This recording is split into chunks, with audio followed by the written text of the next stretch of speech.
Nelson Mandela was born as Lololololol. He entered the world in July 1918, in a small village in South Africa. Colonial authorities deprived Mandela's father of his chief status and moved his family to a city called Kuno.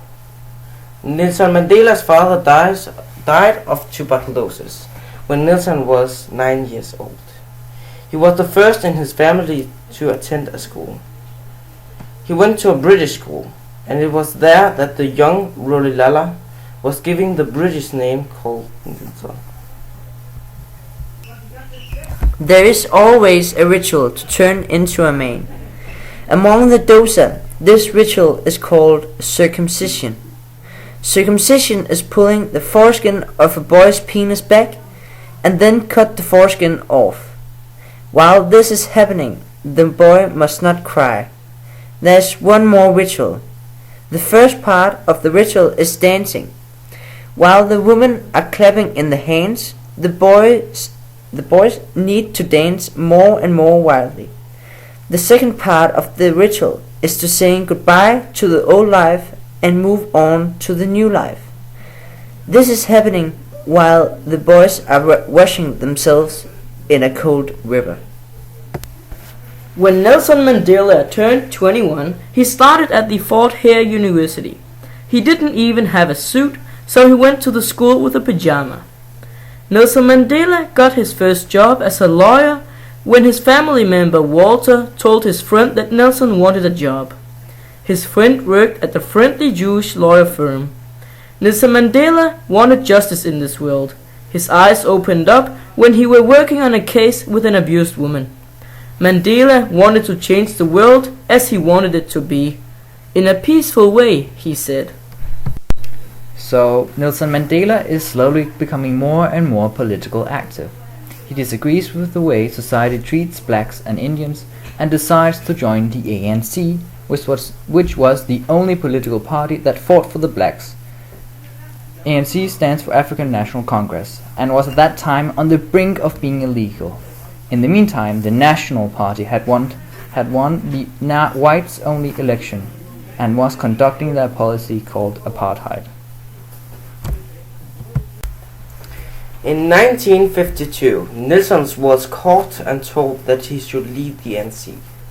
Nelson does not leave the ANC but works behind the back of the police, secretly traveling around South Africa to get support for the ANC.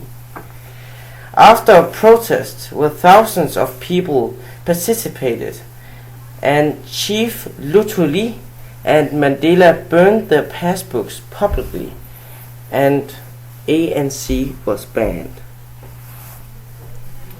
Mandela went underground where he would continue to encourage ANC members to keep fighting.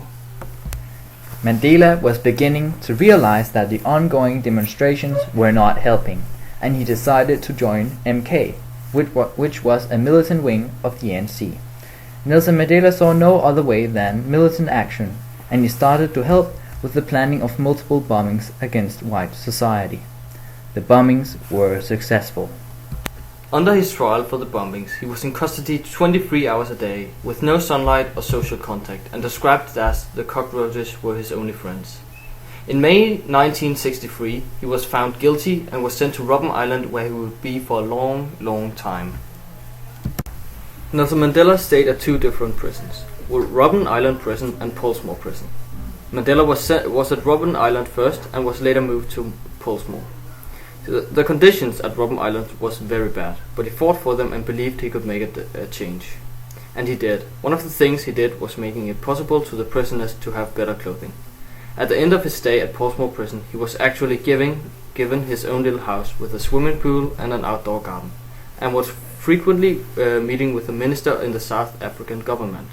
Mandela was in prison for 27 years, 1963 to 1990. After 27 years of being imprisoned, Nelson Mandela was finally free. Nelson started work right away. The next day after his release from prison, he attended to a press conference. He talked about freedom and democracy and that he wanted the blacks and the whites to be equal. Nelson became president of the ANC July 1991. Yet progress was slow and the current president, Frederick de Klerk, was not ready to accept the majority rules. Violence in the cities became worse and worse, and after 2 years and the death of 8,000 people, freedom and democracy still seemed to be very far away. An election was suggested, but the winner should not become the government. Instead, there should be a coalition government with both black and whites. The ANC won the election. A government was set up with Nelson Mandela as the new president. Democracy has won.